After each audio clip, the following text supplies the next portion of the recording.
Hi everyone and welcome to ThessA, the art of life. In today's episode I'm going to share something with you that I've been meaning to share for some time now, but the weather hasn't really been that, well, like I wanted it to. But today was good weather, so here goes. I wanted to show you the marina. Now this is what I wanted to show you. This is the marina, and this is a place where I go to think, to clear my head, to clear my thoughts. It's very calming, very soothing, and does me very good. The sea is calming and I love it.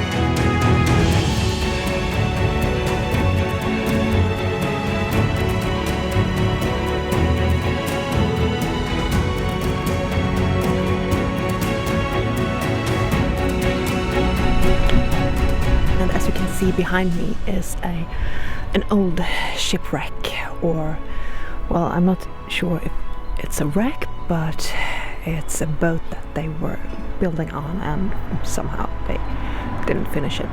And that's not all what we're going to talk about today. Today we're also going to talk about the 5 whys, the very powerful question of why. A lot of mopeds here. Well, I'm going to do some painting. I've been so inspired by the docks and the ships here, so I really feel like I wanted to try something new. So we're going to be painting with a palette knife, and I will show you later on what that looks like. But first, roll intro.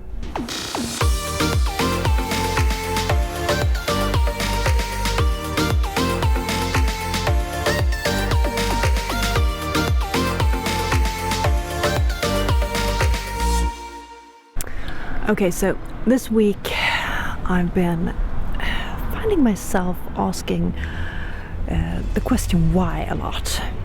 Why is that? And why does people act this way suddenly? And why? A lot of whys. I started to think about this because why is a really powerful question, if you didn't know. It was so powerful actually that my teacher when I was in, I think it was 2nd grade or something, she actually told me to stop questioning things and just take her word for it.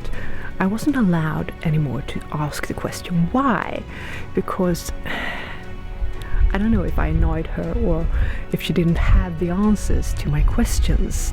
I really don't remember, I was so little. But I wasn't allowed to speak the question why. And I'm sure that a lot of parents can relate to this. It's kind of frustrating when you can't answer the question of your child. But that doesn't mean we should stop questioning, because that's really, really important, especially in times like these. Especially when information seems to not be what it once was. Now, what do I mean by that? Well, we have something called freedom of speech, which is truly important, and somehow I'm finding that, strangely enough, that one thing is not applicable to the internet and to the social platforms. Why is that? I know this is not something new. This has been going on for quite some time. Many people have questioned this of the internet. Why? No real laws, well, there are some, but it takes time to develop, because internet is still a new platform and it still needs to be guided in the same way that our society has been guided for several thousands of years, but the law hasn't really kept up to it. I'm not really sure if it's the pandemic that has been causing this, that people are acting out strangely and kind of urging each other to seek the truth. But what is the truth? Really?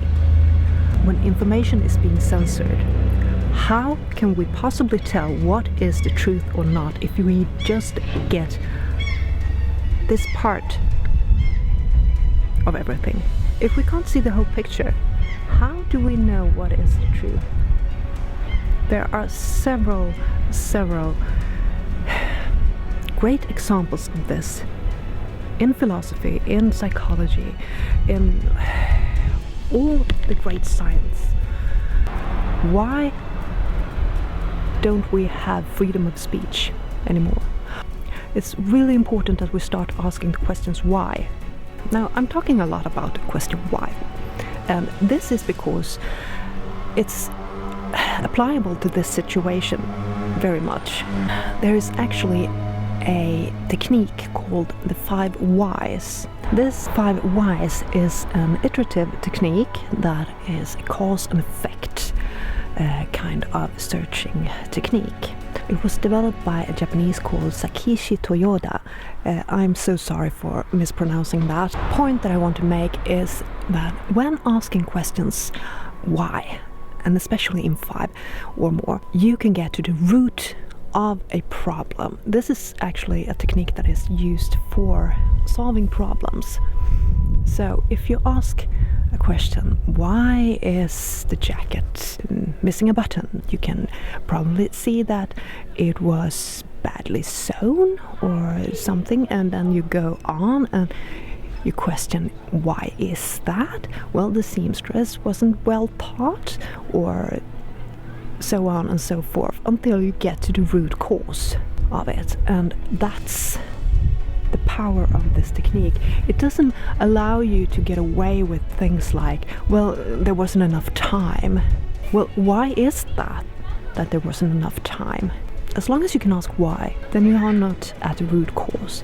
So why is such a powerful question, and that's why we need to apply that to this situation that we are in this specific times, to really understand what's going on, to get to the root cause of everything and start redeveloping our lives, because we are not going to go back to how things was.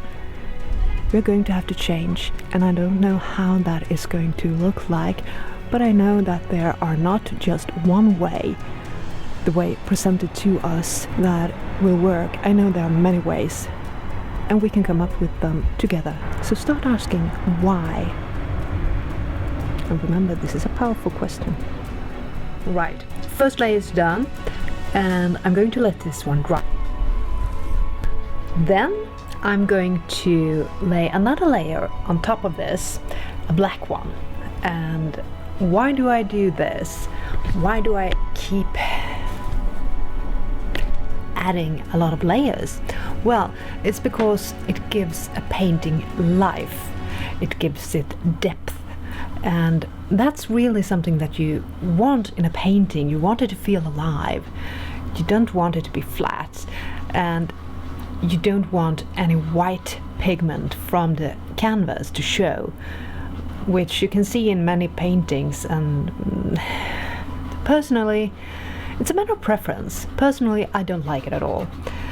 I want my canvas to be covered in paint, covered in color. And that's what I'm doing. So with this painting, I'm going to paint with a knife, as I've done before. Of course, well, I kind of like it. It's fun. And well, I'm going to start with doing the basic, doing the black canvas. To give it a bit of life, I'm going to add that blue color in the background. So that's why I'm painting this one blue first. That way it will shine through the black. Not much, but little. And that will give it just that glow that I'm after. Alright, so I've done the background, finished now with the black. and it's looking really hideous, which is fine, because it's going to dry and tomorrow it's going to look perfectly different. Tomorrow we are going to do the fun part, which is to paint with a knife. Let's keep our fingers crossed that it's working out all right, shall we?